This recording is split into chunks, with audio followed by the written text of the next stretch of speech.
വിദ്യാർത്ഥി യുവജന പ്രസ്ഥാനങ്ങളിലൂടെ കേരള രാഷ്ട്രീയത്തിൻ്റെ എല്ലാ തലങ്ങളിലും പടർന്ന് പന്തലിച്ച് നിൽക്കുന്ന ഒരു വടവൃക്ഷമാണ് ശ്രീ ഉമ്മൻചാണ്ടി. KSUവിലൂടെ, യൂത്ത് കോൺഗ്രസ്സിലൂടെ, അതുവഴി കോൺഗ്രസ്സിലൂടെ അദ്ദേഹം കടന്നു ചെന്ന വഴികളിലെല്ലാം ജനങ്ങളുടെ സ്നേഹവും ആദരവും പിടിച്ചു പറ്റിയിട്ടുണ്ട് എന്നുള്ളത് സംശയാതീതമായി തന്നെ പറയാൻ കഴിയുന്ന ഒരു കാര്യമാണ്. കേരളം മുഴുവൻ ഓടി നടന്ന് 24 മണിക്കൂറും തികയാത്ത കർമ്മനിരതമായ ഒരു പ്രവർത്തന ശൈലിയാണ് അദ്ദേഹത്തെ മറ്റുള്ളവരിൽ നിന്ന് വ്യത്യസ്തരാക്കുന്നത്.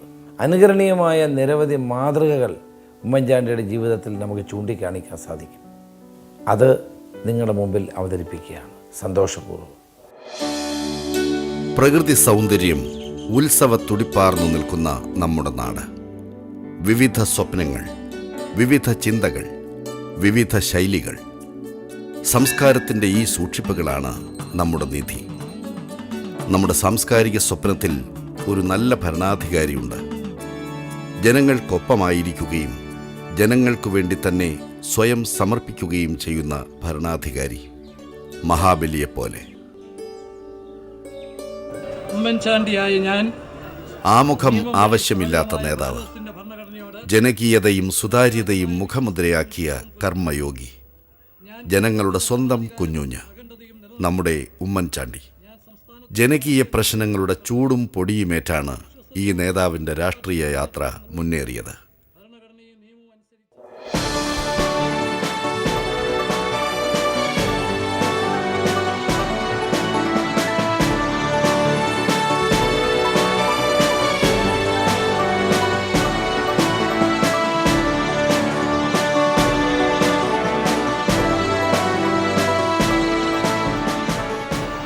സ്വതന്ത്ര ഇന്ത്യയുടെ ശില്പികളിൽ നിന്നും സ്വീകരിച്ച ഊർജം, തുടർന്നു വന്ന കോൺഗ്രസ് ദേശീയ നേതാക്കളിൽ നിന്നും സ്വാംശീകരിച്ച ഭരണ നൈപുണ്യം, ഇതായിരുന്നു ഉമ്മൻചാണ്ടിയുടെ പ്രവർത്തനത്തിന് മാർഗദർശനം നൽകിയത്.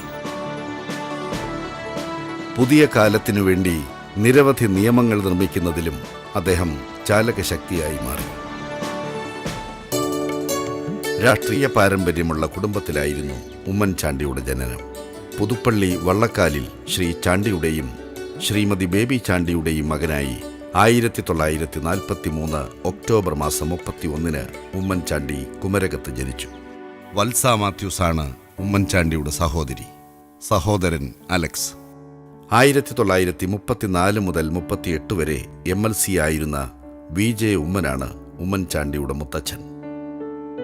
17-ാമത്തെ വയസ്സിൽ ഒരു സാധുവായ കുട്ടിക്ക് ഫീസ് കൊടുക്കാൻ നിവൃത്തിയില്ലാഞ്ഞിട്ട് കയ്യെ കിടന്ന മോതിരം ഊരി കൊടുത്തു. അത് ഞങ്ങളോട് അതിൻ്റെ അനുവാദം ഇല്ലാതെ തന്നെ കൊടുത്തതാണ്. ഒരു ഭാവി നേതാവിൻ്റെ രൂപപ്പെടലാണ് അതെന്ന് ആരും തിരിച്ചറിഞ്ഞില്ലെങ്കിലും വീട്ടിലും വിദ്യാലയത്തിലും ബഹുമാനവും സ്നേഹവും നേടുന്ന സ്വഭാവഗുണം അദ്ദേഹത്തിന് അക്കാലത്ത് തന്നെ സ്വന്തമായിരുന്നു. ഉമ്മൻചാണ്ടിയെ സാധാരണ കാണുക ആൾക്കൂട്ടത്തിൻ്റെ നടുവിലാണ്. പുതുപ്പള്ളിയിലെ വീട്ടിലും തിരുവനന്തപുരത്തെ പുതുപ്പള്ളി എന്ന് പേരായ വീട്ടിലും എന്നും പെരുന്നാൾ തിരക്കായിരിക്കും. ജനങ്ങളുടെ പരാതികൾ കേൾക്കുന്നതിനും അവയ്ക്ക് പരിഹാരം കാണുന്നതിനും ഒരു ഉമ്മൻചാണ്ടി സ്റ്റൈൽ തന്നെയുണ്ട്. ഒരു പരാതിക്കാരനിൽ നിന്ന് അടുത്ത പരാതിക്കാരനിലേക്കുള്ള ഓട്ടമാണ് അദ്ദേഹത്തിൻ്റെ നടപ്പുകൾ. Puthuppally Saint George LP school, സർക്കാർ UP school, Saint George government high school എന്നിവിടങ്ങളിലായിരുന്നു സ്കൂൾ വിദ്യാഭ്യാസം. സ്കൂൾ വിദ്യാഭ്യാസ കാലത്തു തന്നെ അദ്ദേഹം മലയാള മനോരമയുടെ ബാലജന സഖ്യത്തിലും അംഗമായി. മനോരമയ്ക്കകത്ത് ബാലജന സഖ്യത്തിൻ്റെ ലീഡേഴ്സായിട്ടുള്ള കുട്ടികളുടെ പല സ്ഥലത്തെ ഫോട്ടോ ഒക്കെ വരും. ഉമ്മൻചാണ്ടി അതിലൊരു നേതാവായിട്ടുണ്ട്. മിക്കവാറും മനോരമയ്ക്കകത്ത് ഈ ബാലജന സഖ്യത്തിൻ്റെ പേജിൽ ഉമ്മൻചാണ്ടിയുടെ ഫോട്ടോ ഒക്കെ വരുമായിരുന്നു. അങ്ങനെ ഞാൻ ബാലജന സഖ്യത്തിൻ്റെ അന്ന് മുതൽ ഇങ്ങനെ ക്രമേണ പൊതുപ്രവർത്തനവുമായി ബന്ധപ്പെട്ട് വന്ന് KSUവിൻ്റെ പ്രവർത്തകനായതോടുകൂടി രാഷ്ട്രീയ പ്രവർത്തനത്തിനുള്ള താല്പര്യവും ഒക്കെ വളരെയധികം വർദ്ധിച്ചു. ജനങ്ങളുമായി സഖ്യത്തിലാകുന്ന ഒരു നേതാവിൻ്റെ അരങ്ങേറ്റമായിരുന്നു അത്. ആ കാക്കി നിക്കറുകാരൻ പിന്നീട് കോട്ടയം CMS കോളേജിലാണ് പ്രീ യൂണിവേഴ്സിറ്റിക്ക് ചേർന്നത്. ഇക്കാലത്ത് അദ്ദേഹം KSU ജില്ലാ സെക്രട്ടറിയായി തിരഞ്ഞെടുക്കപ്പെട്ടു. ഏതായാലും ഈ രാഷ്ട്രീയ പ്രവർത്തനം മൂലം CMSൽ ബിരുദത്തിന് പഠിക്കാൻ പ്രവേശനം ലഭിച്ചില്ല. അതിനാൽ ചങ്ങനാശ്ശേരി SB കോളേജിൽ ഡിഗ്രിക്ക് ചേർന്നു. വിഷയം സാമ്പത്തിക ശാസ്ത്രം.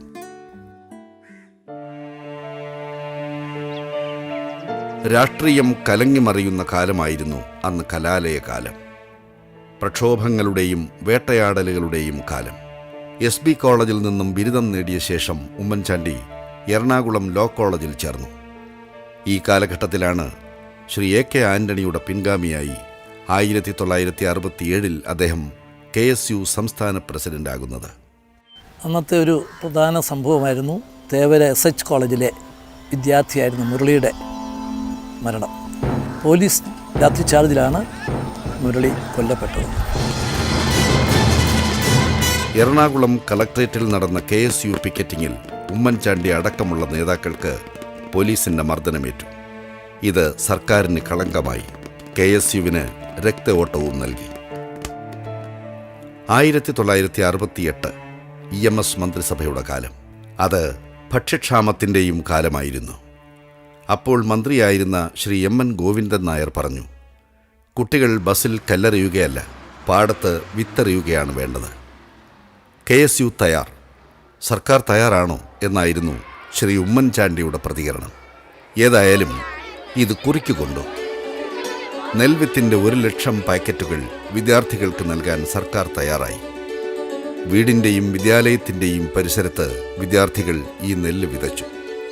അങ്ങനെ പദ്ധതി വൻ വിജയമായി. സർക്കാരിനോടൊത്ത് പ്രതിപക്ഷ വിദ്യാർത്ഥി സംഘടന സാമൂഹ്യ പ്രശ്നത്തിൽ ക്രിയാത്മകമായി പ്രതികരിച്ചതിൻ്റെ വിജയമായിരുന്നു അവിടെ കൊയ്തേറ്റിയത്. 1958 ഒരണാ സമരകാലത്ത് വെള്ള ഷർട്ടും കാക്കി നിക്കറുമിട്ട് വന്ന് ഉമ്മൻചാണ്ടിയെ കോട്ടതിച്ച് കണ്ട ചിത്രമാണ് മനസ്സിലുള്ളത്. അന്ന് കൂടുണ്ടായിരുന്ന MA ജോൺ എന്നോട് പറഞ്ഞു, ഇവരെ നോക്കിക്കോ, മിടുക്കന, നമുക്ക് പൊക്കണം. ആ ബന്ധം KSUലൂടെ യൂത്ത് കോൺഗ്രസിലൂടെ വളർന്ന് ദൃഢമായി. കോൺഗ്രസിലൂടെ നിലനിന്ന് ഇണങ്ങിയും പിണങ്ങിയും കോൺഗ്രസിലൂടെ ഞങ്ങൾ ഇന്ന് നിൽക്കുന്നു. ഒരുപക്ഷെ രാഷ്ട്രീയത്തിന് അതീതമാണ് ആ ബന്ധമെന്ന് എനിക്ക് തോന്നുന്നു. കേരളത്തിലെ കോൺഗ്രസ് പനമ്പള്ളി കോന്നുവൻ്റെ ഭാഷയിൽ പറഞ്ഞാൽ മല്ലീശ്വരൻ്റെ ഒടിഞ്ഞ വില്ല് പോലെ തകർന്ന ഒരവസ്ഥയിൽ നിന്ന് കോൺഗ്രസിന് പുതിയ ജീവൻ കൊടുത്തത് KSUവും യൂത്ത് കോൺഗ്രസുമായിരുന്നു. പക്ഷേ ഉമ്മൻചാണ്ടി പ്രസിഡൻ്റായിരുന്ന KSU പ്രസിഡന്റ് കാലഘട്ടമാണ് കേരളത്തിലെ ഏറ്റവും ചലനാത്മകമായ കാലഘട്ടം. AK Antony KPCC general secretary ആയതിനെ തുടർന്ന് 1969 ഉമ്മൻചാണ്ടി യൂത്ത് കോൺഗ്രസ് ആക്ടിംഗ് പ്രസിഡന്റായി നിയമിതനായി. ഇക്കാലത്താണ് 1970 ആദ്യമായി അദ്ദേഹം നിയമസഭയിലേക്ക് മത്സരിക്കുന്നത്. കോൺഗ്രസിലെ ഭിന്നിപ്പിന് ശേഷം ആദ്യമായി നടക്കുന്ന തിരഞ്ഞെടുപ്പായിരുന്നു 1970 കേരളത്തിൽ നടന്ന തിരഞ്ഞെടുപ്പ്. ഇന്ത്യ ഒട്ടുക്ക് ഉറ്റുനോക്കിയ ഒരു തിരഞ്ഞെടുപ്പാണ്. കോൺഗ്രസ് ഏതു ഭാഗത്ത് എന്ന് നിശ്ചയിക്കുന്ന തിരഞ്ഞെടുപ്പ്. കോൺഗ്രസിലെ മഹാഭൂരിപക്ഷവും മറുഭാഗത്തേക്ക് പോയി. തിരഞ്ഞെടുപ്പ് രംഗത്ത് പാർട്ടി സംവിധാനം തന്നെ ഉണ്ടായിരുന്നില്ല. ഒരു മാസ് മൂവ്മെൻറ്റ്, അതിലും മുന്നിൽ നിന്നത് വിദ്യാർത്ഥികൾ. 100 കണക്കിന് വിദ്യാർത്ഥികൾ ഒരു പ്രചരണ രംഗത്ത് വന്നത് വലിയൊരു ആവേശമായി. അന്ന് അദ്ദേഹത്തിന് പ്രായം 27. ഈ മത്സരത്തിൽ പുതുപ്പള്ളിയുടെ കുഞ്ഞുഞ്ഞ് ആദ്യമായി നിയമസഭയിലേക്ക് തിരഞ്ഞെടുക്കപ്പെട്ടു. പിന്നീട് വന്ന എല്ലാ തിരഞ്ഞെടുപ്പിലും ഉമ്മൻചാണ്ടിയെ മാത്രം പുതുപ്പള്ളി തിരഞ്ഞെടുത്തു. നിയമസഭാ പ്രവർത്തനത്തോടൊപ്പം തന്നെ ട്രേഡ് യൂണിയൻ രംഗത്തും അദ്ദേഹം സജീവമായി. INTUC ജില്ലാ പ്രസിഡന്റും ദേശീയ എക്സിക്യൂട്ടീവ് അംഗവുമായിരുന്നു അദ്ദേഹം. Fact, HMT, premier tyres, Apollo tyres, MRF തുടങ്ങിയ വ്യവസായ സ്ഥാപനങ്ങളിലെ ട്രേഡ് യൂണിയൻ നേതാവ് കൂടിയായിരുന്നു അദ്ദേഹം. 1977 അദ്ദേഹം ആദ്യമായി മന്ത്രിയാകുന്നത്. വകുപ്പുകൾ തൊഴിൽ, ഭവന നിർമ്മാണം. 1977 മെയ് മാസം 30 ഉമ്മൻചാണ്ടിയുടെ വിവാഹം. കരുവാറ്റ കുറ്റിത്തറ എബ്രഹാം M കുഴിത്താറ്റിലിൻ്റെയും അച്ചാമ്മ എബ്രഹാമിൻ്റെയും മകൾ മറിയാമ്മയാണ് വധു. പാമ്പാടി ദേറയിലെ ചടങ്ങ് ലളിതമായിരുന്നു. ഭക്ഷണത്തിന് യാതൊരുവിധ നിബന്ധനകളുമില്ല. ഏത് ഭക്ഷണം കൊടുത്താലും കഴിച്ചോളും. ഇപ്പോൾ പഴമൊക്കെ വെച്ചാൽ ഏറ്റവും പഴുത്ത പഴം എടുത്ത് കഴിക്കും. അതെന്താണെന്ന് വെച്ചാൽ മറ്റുള്ളവരാരും അത് കഴിക്കത്തില്ല. അതുപോലെ തന്നെ അപ്പമൊക്കെ വെച്ചാൽ തപ്പി ഏറ്റവും കരിഞ്ഞ അപ്പം ഉണ്ടെങ്കിൽ അതെടുത്ത് കഴിക്കും. എന്ന് വെച്ചാൽ അത് വേറെ ആരും കഴിക്കത്തില്ല. പിന്നെ അത് വേസ്റ്റ് ആക്കരുത്. പ്രധാനപ്പെട്ട ഏറ്റവും ഇഷ്ടപ്പെട്ടത് കപ്പയും മീനുമാണ്. രാത്രിയാണെങ്കിൽ കഞ്ഞിയും പയറും വലിയ ഇഷ്ടമാണ്. മക്കൾ മറിയ ഉമ്മൻ, അച്ചു ഉമ്മൻ, ചാണ്ടി ഉമ്മൻ, മരുമകൻ ലിജോ, പേരക്കുട്ടികൾ യഫിനോവ, ആഞ്ചല.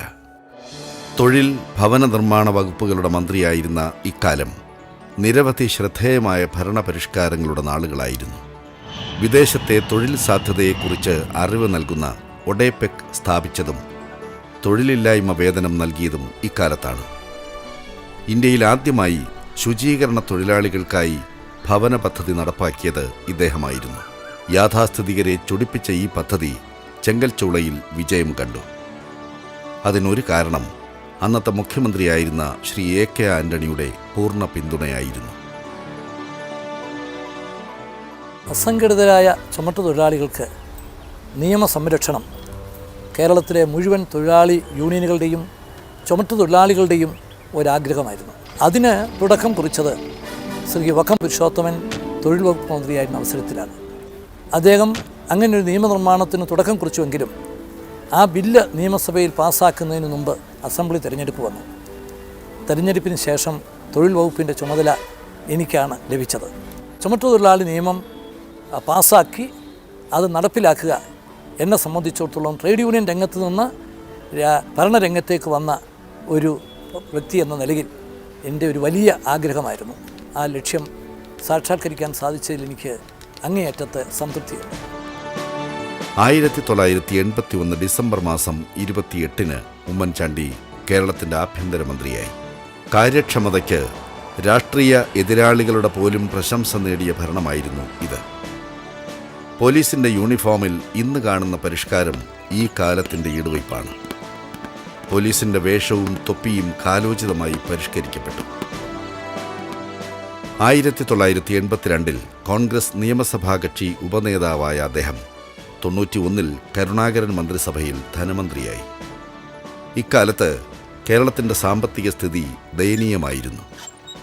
വ്യക്തിജീവിതത്തിലും പാർട്ടി പ്രവർത്തനത്തിലും സാമ്പത്തിക ഞെരുക്കം അദ്ദേഹത്തിന് പരിചിതവുമായിരുന്നു. അതിനാൽ ഓവർ ഡ്രാഫ്റ്റിൻ്റെ നൂൽപ്പാലത്തിലൂടെയുള്ള സഞ്ചാര വൈഷമ്യം പുറത്തറിയിച്ചില്ല. എന്നാൽ തൻ്റെ ആദർശത്തിന് നിരക്കാത്ത പ്രവണതയോടുള്ള എതിർപ്പ് മറച്ചുവെക്കാനുമായില്ല. അങ്ങനെ 1994 അദ്ദേഹം രാജിവെച്ചു. പിന്നീട് ശ്രീ K കരുണാകരൻ്റെയും ശ്രീ AK ആന്റണിയുടെയും നേതൃത്വത്തിലുള്ള UDF മന്ത്രിസഭകളിൽ ഒന്നിലും അംഗമാവാതെ മറ്റുള്ളവർക്കായി മാറിക്കൊടുക്കുകയായിരുന്നു ഉമ്മൻചാണ്ടി. മന്ത്രി ആണെങ്കിലും അല്ലെങ്കിലും പുതുപ്പള്ളിക്കാർക്ക് അദ്ദേഹം കുഞ്ഞൂഞ്ഞ് തന്നെ. 1997 കോട്ടയത്ത് ജില്ലാ കമ്മിറ്റി ഓഫീസിൽ കയറി KSU പ്രവർത്തകരെ പോലീസ് ആക്രമിച്ചു. MLA-മാരും ആക്രമണത്തിനിരകളായി. തിരുവനന്തപുരത്തും സമാനമായ അതിക്രമമുണ്ടായി. ഇതിൽ പ്രതിഷേധിച്ച് ഉമ്മൻചാണ്ടി നടത്തിയ നിരാഹാര സമരം ഭരണകൂട അതിക്രമത്തിനെതിരായ നിശ്ചയദാർഢ്യത്തിൻ്റെ ഗാന്ധിയൻ മാർഗമായിരുന്നു. എല്ലാവരോടും നീതിപൂർവ്വം ഇടപെടുന്ന നേതാവ്. ഈ പ്രതിച്ഛായയാണ് രാഷ്ട്രീയത്തിൽ അദ്ദേഹത്തിൻ്റെ സ്വീകാര്യത കൂട്ടിയത്. കോൺഗ്രസ് പ്രവർത്തകർക്ക് മാത്രമല്ല, ഘടകകക്ഷി നേതാക്കൾക്കും രാഷ്ട്രീയമുള്ളവർക്കും രാഷ്ട്രീയമില്ലാത്തവർക്കുമൊക്കെ ഉമ്മൻചാണ്ടിയെ സ്നേഹമാണ്. 1983 2001 ഉമ്മൻചാണ്ടി UDF കൺവീനറായി തിരഞ്ഞെടുക്കപ്പെട്ടു. രാഷ്ട്രീയ പാർട്ടികൾക്കിടയിൽ അദ്ദേഹത്തിൻ്റെ സ്വീകാര്യത തെളിയിക്കപ്പെട്ട അവസരമായിരുന്നു ഇത്. അദ്ദേഹത്തിൻ്റെ സഹിഷ്ണുത, ക്ഷമാശീലം, സഹനത, നീതിബോധം, ആദർശശുദ്ധി, കർമ്മധീരത തുടങ്ങിയ യോഗ്യതകളുടെ വിജയമായിരുന്നു അപ്പോൾ കണ്ടത്. മുന്നണി ബന്ധങ്ങൾ കാറ്റിലും കോളിലും പെട്ടുലഞ്ഞപ്പോൾ അദ്ദേഹം നയചാതുര്യത്തോടെ മുന്നണിയെ ഒറ്റക്കെട്ടായി ഉറപ്പിച്ചു നിർത്തി. വിദ്യാർത്ഥി പ്രസ്ഥാനത്തിൻ്റെ ആളായിട്ടാണ്, അല്ലെങ്കിൽ പ്രതിനിധിയായിട്ടാണ് ഉമ്മൻചാണ്ടിയെ ഞാൻ അറിയുന്നതും മനസ്സിലാക്കുന്നത്. താൻ ഏറ്റെടുക്കുന്ന ഒരു കാര്യവും തൻ്റെ കാഴ്ചപ്പാടിൽ കൂടെ എത്തിക്കേണ്ട സ്ഥലത്ത് എത്തിക്കാൻ ആത്മാർത്ഥമായിട്ട് ശ്രമിക്കാം. കമ്മ്യൂണിസ്റ്റ് പാർട്ടിയിൽ ഞങ്ങളുടെ നേതാക്കന്മാർ ഞങ്ങളെ പഠിപ്പിക്കാറുള്ളൊരു കാര്യം, പൊതുപ്രവർത്തകന്മാർ ജലാശയത്തിലെ മത്സ്യങ്ങളെപ്പോലെ ആയിരിക്കണമെന്നാണ്. ശ്രീ ഉമ്മൻചാണ്ടി ആ ഇനത്തിൽപ്പെട്ട, ആ തരത്തിൽപ്പെട്ട ഒരു രാഷ്ട്രീയ നേതാവായിട്ടാണ് ഞാൻ മനസ്സിലാക്കിയിട്ടുള്ളത്.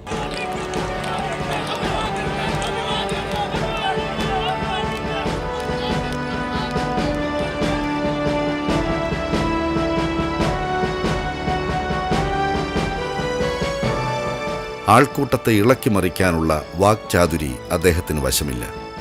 വാക്കുകളിൽ നിന്നും വാക്കുകളിലേക്ക് തീപാറുന്ന പ്രസംഗ കലാപവുമില്ല. പക്ഷേ കേൾവിക്കാരെ തൻ്റെ ചിന്തകൾക്കൊപ്പം കൂട്ടുന്ന ആത്മാർത്ഥത ആ വാക്കുകൾക്കുണ്ട്. പിന്നെ മറ്റൊന്നുകൂടി, നേതാക്കളെ, സഹപ്രവർത്തകരെ, സ്നേഹമുള്ള നാട്ടുകാരെ, ഇവിടെ വരാൻ അല്പം വൈകി. എനിക്ക് വളരെ അസൗകര്യമുള്ള ഒരു ദിവസമായിരുന്നുവെങ്കിലും ഒരു കോൺഗ്രസ്സുകാരൻ്റെ വികാരം, അതെ, ഈ വികാരം, കോൺഗ്രസ് എന്ന വികാരം, അതാണ് അദ്ദേഹത്തിൻ്റെ രാഷ്ട്രീയ ജീവിതത്തിൻ്റെ ചാലകശക്തി. തൻ്റെ ഇച്ഛാശക്തിയുടെ കരുത്ത് തന്നെ ചൂഴ്ന്നു നിൽക്കുന്ന ആൾക്കൂട്ടത്തിന് പകരുകയും അവരുടെ സ്നേഹത്തിൽ നിന്നും ഊർജം സ്വീകരിക്കുകയും ചെയ്ത് മുന്നേറുന്ന വ്യക്തിത്വമാണ് അദ്ദേഹത്തിൻ്റേത്. അതിനാൽ ഏകാന്തത അദ്ദേഹത്തെ ഭയപ്പെടുത്തുന്നു. പ്രശ്നങ്ങൾ അദ്ദേഹത്തിന് ധൈര്യം പകരുന്നു. കേരളത്തിൽ ഐക്യ ജനാധിപത്യ മുന്നണി ഒന്നിച്ച് ഭരിക്കാൻ ആരംഭിച്ചിട്ട് വർഷങ്ങൾ കുറേയായി. ഈ സംസ്ഥാനത്തുള്ളതായ പല രാഷ്ട്രീയ പ്രസ്ഥാനങ്ങളും ഒരുമിച്ച് നിന്നുകൊണ്ട് എല്ലാവരും സഹകരിച്ചുകൊണ്ട് മുന്നോട്ട് പോകുന്ന പ്രസ്ഥാനമാണ്. എല്ലാവിധ അഭിപ്രായ ഭിന്നതകളും തീർക്കുന്നതിൽ ശ്രീ ഉമ്മൻചാണ്ടി വൈദഗ്ധ്യം കാണിച്ചിട്ടുണ്ട്. നാടിൻ്റെ ഓരോരോ ആവശ്യങ്ങൾക്കായി എന്നും യാത്രയിലായിരിക്കും ശ്രീ ഉമ്മൻചാണ്ടി MLA. വാഹനം സാധാരണ ഓട്ടോറിക്ഷയും ബസ്സും തന്നെ. യാത്രകളിൽ നിന്നും യാത്രകളിലേക്ക് യാത്ര ചെയ്യുന്ന അദ്ദേഹത്തിന് കോൺഗ്രസ് നേതാവ് എന്ന നിലയിലും UDF കൺവീനർ എന്ന നിലയിലും ന്യൂഡൽഹിയും പലതവണ യാത്രാ ലക്ഷ്യമായിരുന്നു.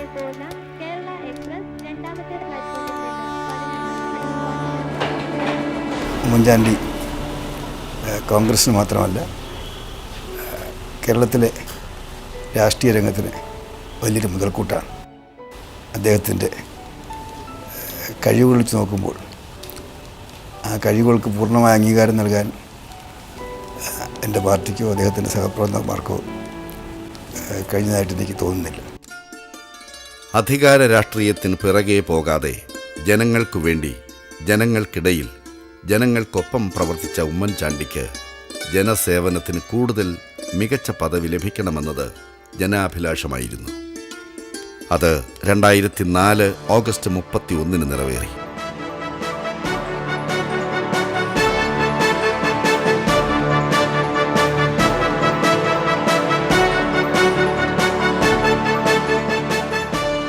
മുഖ്യമന്ത്രിയാകുമ്പോൾ 34 വർഷത്തെ നിയമസഭാ സാമാജിക ജീവിതവും അതിനു മുമ്പ് 10 വർഷത്തെ വിദ്യാർത്ഥി രാഷ്ട്രീയ ജീവിതവും അദ്ദേഹം പിന്നിട്ട് കഴിഞ്ഞിരുന്നു. എന്നിട്ടും ലഭിച്ചത് കഷ്ടിച്ച് 5 വർഷത്തെ മന്ത്രിപദം മാത്രം. ജനസേവനത്തിൻ്റെ പ്രതിഫലം അധികാരമല്ല, അത് ജനങ്ങളുടെ സ്നേഹം തന്നെയാണെന്ന് വിശ്വസിക്കുമ്പോൾ പരാതികളില്ല.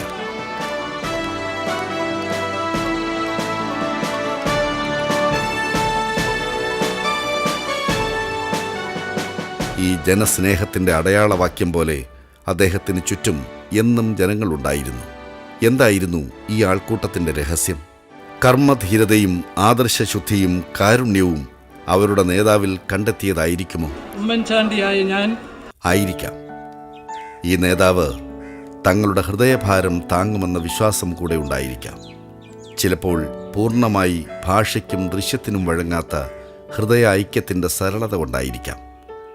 ഇങ്ങനെയാണ് നേതാവ് അധികാരത്തിൻ്റെയും അപ്പുറത്തേക്ക് വളരുന്നത്. അങ്ങനെയാണ് ഈ നേതാവ് തങ്ങളുടെ സ്വകാര്യ സ്വത്താണെന്ന് ജനത വിശ്വസിക്കുന്നത്. അപ്പോൾ നേതാവ് അവരുടെ സ്വന്തം കുഞ്ഞുഞ്ഞാകുന്നു. ഞങ്ങൾ കുട്ടികളായിരുന്നപ്പോൾ ഞങ്ങൾക്ക് കൃത്യമായി ഒരു അപ്പയോട് സംസാരിക്കാനോ സമയം ചെലവിടാനോ കളിക്കാനോ ഒന്നും അവസരം കിട്ടിയിട്ടില്ല. ഇപ്പം ഞാൻ വളർന്നു വലുതായി എനിക്ക് ഒരു മോളുണ്ടായപ്പം അവസ്ഥയ്ക്ക് പ്രത്യേകിച്ച് ഒരു മാറ്റവും ഇല്ല. ഇപ്പം തന്നെ അവധി കിട്ടി ഞങ്ങൾ നാട്ടിൽ പോകുമ്പം അപ്പയോടൊത്ത് കളിക്കാനോ ഒന്നിനും ഒരു സമയം പങ്കിടാനോ മോൾക്ക് അവസരം കിട്ടാറില്ല. ഞാൻ സത്യത്തിൽ ടി വിയിൽ അപ്പ വരുമ്പോഴാണ് മോളെ വിളിച്ച് ദാ മോളെ അപ്പ എന്ന് പറഞ്ഞ് കാണിച്ചു കൊടുക്കാറുണ്ട്. മോളോട് ഇപ്പോൾ അപ്പ എന്ത് ചെയ്യുമെന്ന് ചോദിച്ചാൽ മോൾ ഓടിപ്പോയി ടി വി തൊട്ട് കാണിക്കും. അപ്പയുടെ ഏറ്റവും വലിയ ക്വാളിറ്റി എന്ന് പറഞ്ഞാൽ ഞാൻ വിശ്വസിക്കുന്നത് ചിലപ്പോൾ അതിൻ്റെ വീക്ക്നെസ് തന്നെയായിരിക്കും ക്ഷമ എന്നുള്ളതാണ്. എത്ര താമസിച്ചാലും എത്ര പ്രശ്നമുണ്ടായാലും ആ ക്ഷമ അപ്പയ്ക്ക് എപ്പോഴും ഉണ്ട്. എന്ത് പ്രശ്നത്തിൻ്റെ നടുവിലും അക്ഷോഭ്യനായി നിൽക്കാൻ ഉള്ള കഴിവാണ് എനിക്ക് തോന്നുന്നു ഈശ്വര അനുഗ്രഹം പോലെ അദ്ദേഹത്തിന് കിട്ടിയിട്ടുള്ളത്. അതുതന്നെയാണ് ഇത്രയും ആൾക്കാരെ ഡീൽ ചെയ്യുന്നതിലും ഒന്നും അദ്ദേഹത്തിനൊരു ബുദ്ധിമുട്ട് ഉണ്ടാവാത്തത്. എനിക്ക് തോന്നുന്നു അദ്ദേഹത്തിൻ്റെ രാഷ്ട്രീയ ജീവിതത്തിലെ ഏറ്റവും വലിയ സക്സസിൻ്റെ ഒരു കാരണവും അദ്ദേഹത്തിൻ്റെ ക്ഷമ തന്നെയാണ്.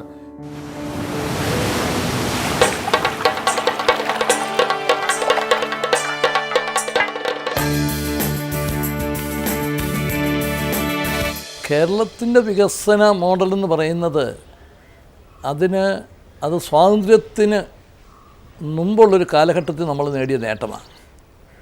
സ്വതന്ത്ര ഇന്ത്യയിൽ നമുക്കതുപോലെ നേട്ടങ്ങൾ നമുക്ക് അവകാശപ്പെടാൻ സാധിക്കില്ല. പ്രത്യേകിച്ച് കഴിഞ്ഞ ഒരു 25 വർഷക്കാലത്തെ സ്ഥിതികളെടുത്ത് നോക്കുമ്പോൾ നമ്മുടെ വിദ്യാഭ്യാസ രംഗത്തെ പുരോഗതി വെച്ച് നോക്കിയാൽ കേരളമാണ് കമ്പ്യൂട്ടർ രംഗത്ത് IT രംഗത്ത് 1ാം സ്ഥാനത്തെത്തേണ്ടത്. ഇന്ന് 1ാം സ്ഥാനത്ത് കർണാടക ആണ്. അവരുടെ കഴിഞ്ഞ വർഷത്തെ IT എക്സ്പോർട്ട് 55,000 കോടി രൂപയാണ്. കേരളത്തിന് 2,300. പറയാൻ ഈ കണക്ക് പറയാൻ പോലും നമുക്ക് നാണക്കേട് വരുന്നു. പക്ഷേ നമുക്ക് ഇനിയും യാഥാർത്ഥ്യബോധം ഉൾക്കൊണ്ടുകൊണ്ട് നമുക്ക് നമ്മുടെ നാടിൻ്റെ സൗകര്യങ്ങൾ പൂർണ്ണമായും അവസരങ്ങൾ പൂർണ്ണമായും പ്രയോജനപ്പെടുത്തണം എന്നാണ് എൻ്റെ അഭിപ്രായം.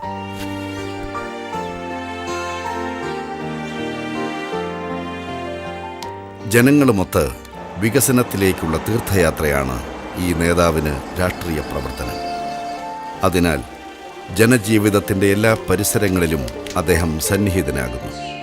ആരാധനാലയങ്ങൾ, ആഘോഷവേദികൾ, വിലാപഭവനങ്ങൾ, നാട്ടുവഴികൾ, വെട്ടുവഴികൾ, വീട്ടുവഴികൾ, വഴിയില്ലാ വഴികൾ, വിവാഹപ്പന്തലുകൾ, അങ്ങനെ തുടരുകയാണ് ഈ യാത്ര. വലിയ ലക്ഷ്യത്തിലേക്കുള്ള എളിയ ചുവട്, വലിയ സ്വപ്നത്തിലേക്കുള്ള സരള സഞ്ചാരം, ഒരു ജനതയെ പുതിയ ആകാശത്തിന് കീഴിലുള്ള പുതിയ ഭൂമിയിലേക്ക് നയിക്കുന്ന നായകൻ്റെ ധീരപഥസഞ്ചലനം.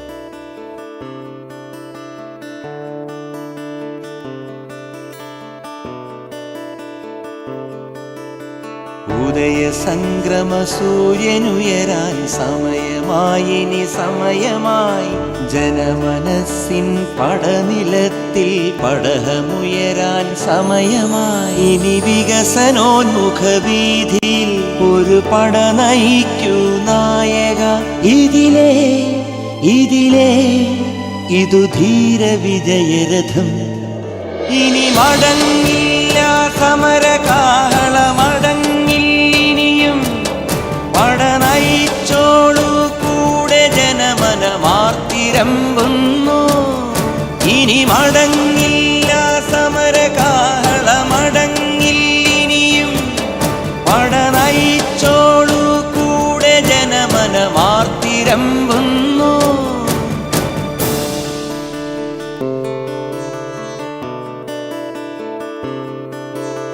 വീട്ടിൽ ഞങ്ങളുടെ ഏട്ടനായി വന്നരികിൽ നിൽക്കും വേളയിൽ, തൊട്ടറിഞ്ഞു ഞങ്ങളെന്നും നന്മ നിറയും സൗമ്യത.